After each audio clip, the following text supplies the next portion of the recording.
ఉంటే శ్రీ వెంకటేశ్వరుడు మాత్రం పాపము నుండి బయట పడయ్యడానికి, జనులను ఉద్ధరించడానికి వచ్చినటువంటి అవతారం వెంకటేశ్వర అవతారం. అందుకే మిగిలిన అవతారములన్నీ ఒకెత్తు, వెంకటేశ్వర అవతారం ఒక్కటి ఒకెత్తు.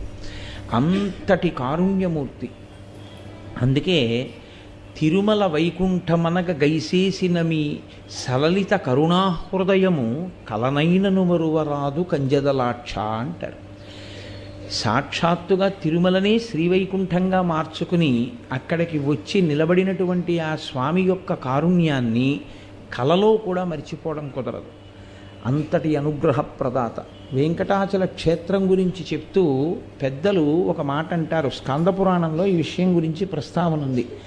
వెంకటేశ్వరునికి సంబంధించి 8 రకములుగా సేవించిన వారు ఎవ్వరైనా సరే విష్ణువునందు సాయుధ్యమును పొందుతారు. అంటే